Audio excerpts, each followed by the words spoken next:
integrity of your smile. Dante stared at her, exhausted. Go to sleep, Sasha. You're weird. Chapter 3. The high stakes of Nanny Gertrude. Just as Sasha was dealing with the potential collapse of her family tree, a new crisis emerged. The great drug bust of Crystal Cove.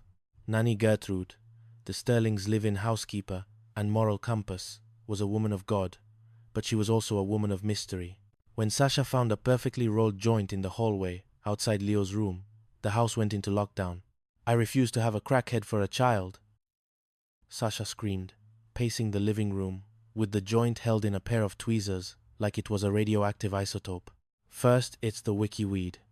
Next thing you know, he's on the street corner with no teeth, being called peaches. Dante tried to remain calm.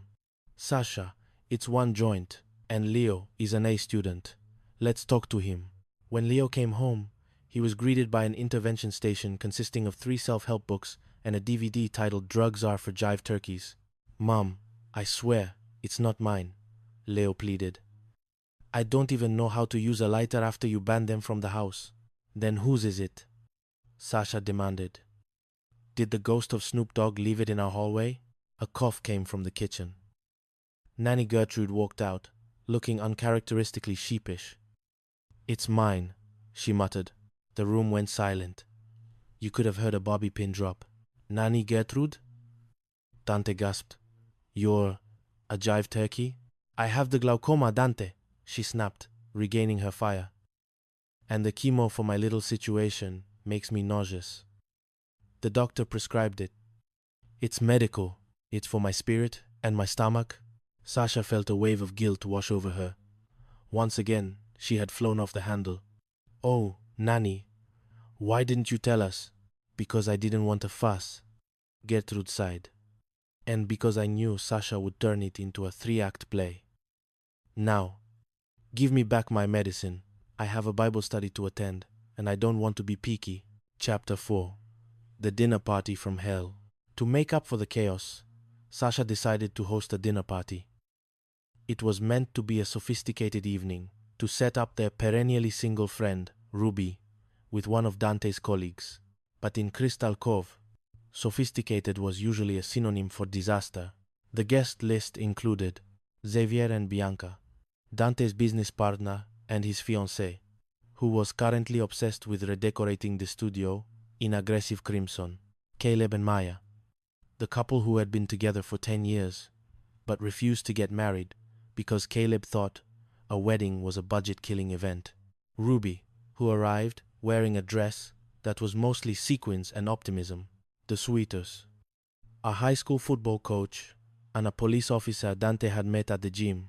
The dinner started well enough until Bianca, who had the social grace of a thumbtack, decided to comment on Ruby's vibrant personality. It's so brave how you just wear whatever you want, Ruby. Bianca smirked, sipping a $1,500 bottle of wine that Sasha had bought to impress everyone. I wish I had the confidence to be that much woman. Ruby didn't miss a beat. And I wish I had the confidence to wear that much Botox, Bianca. I'm surprised your forehead doesn't set off the smoke detectors. Meanwhile, Caleb was sweating. He had seen a ring box in Dante's office earlier that day and assumed Maya was planning a surprise proposal. I just like the freedom of not being married, Caleb stammered to the table. Marriage is just a ball and chain. A very expensive, diamond-encrusted ball and chain. Maya froze. Caleb, we've lived together for a decade. I pick up your socks. I know your social security number. We are already chained. The only thing missing is the tax break. The tension peaked when the 2 suitors Dante brought started whispering about Ruby's weight. They didn't realize that in the Sterling house, the walls weren't the only things with ears. Ruby stood up, her chair screeching against the hardwood. Listen here, you bitch-ass dudes. You'd be lucky to have a woman like me. I hold my man down. I handle business. You go to hell with your protein shakes and your judgment.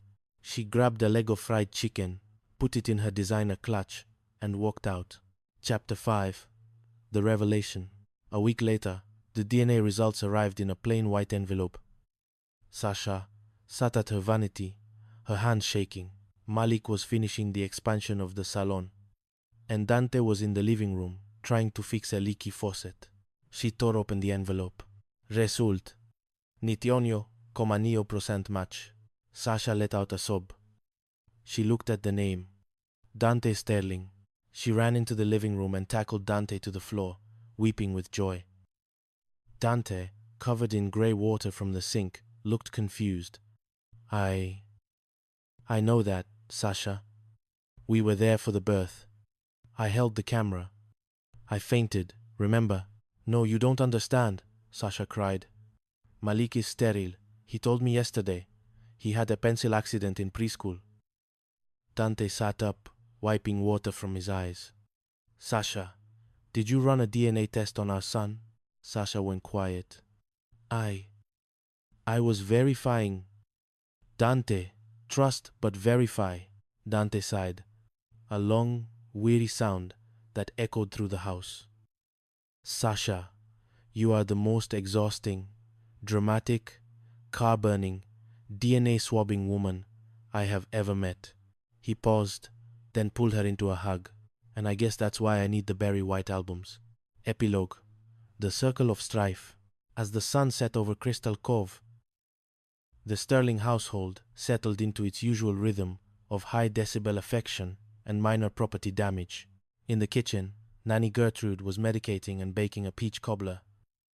In the hallway, Leo was using a high-tech listening device to see if he needed to put on his noise-cancelling headphones. And in the bedroom, Dante put on a record. Sasha, he called out. The walls are thin, the Bentley is gone, and the DNA is confirmed. Sasha walked in, wearing a silk robe and a predatory grin. Does that mean we're talking, Dante? No, Dante smiled, turning up the volume. We're singing, and as the deep, soulful voice of the Lode singer filled the house, Leo sighed, adjusted his headset, and whispered to himself, Here we go again, to the end, thin walls and thicker secrets. The Sterling Chronicles, Chapter 1, The Barry White Protocol. The morning sun over the gleaming skyline of Neo-Atlanta didn't just rise. It announced itself with the aggressive confidence of a debt collector. Inside the Sterling Montgomery estate, a sprawling mansion that looked like a glass and marble fever dream, the silence was broken not by birds, but by the suspicious clinking of silverware. Leo, a 13-year-old with the observational skills of a CIA operative and the snark of a veteran stand-up comedian, poked at his organic kale and quinoa breakfast. He looked at his father, Dante, the mouth, Montgomery, the city's most famous sports anchor, who was currently staring into his coffee as if searching for the meaning of life or at least a way to survive the next 10 minutes. I didn't want to hear it, Pop, Leo said, his voice dropping into a conspiratorial whisper. But I kinda wanted to hear it.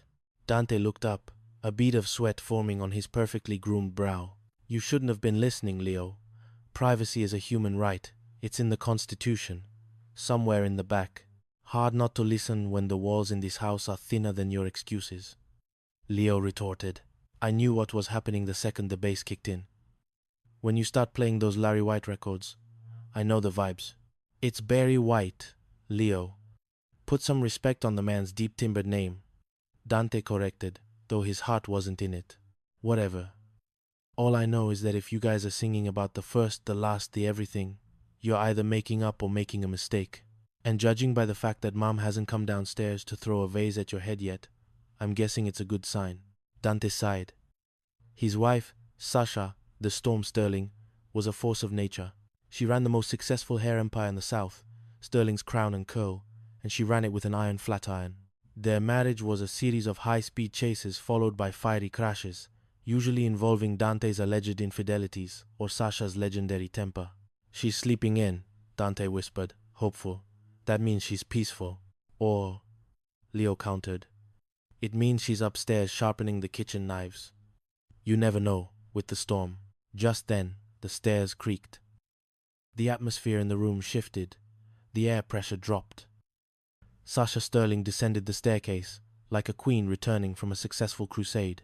Her silk robe billowed behind her, and her eyes, though tired, still held the lightning that gave her her nickname. Good morning, Dante, she said, her voice like velvet wrapped around a razor blade. "Good morning, babe," Dante said, standing up so fast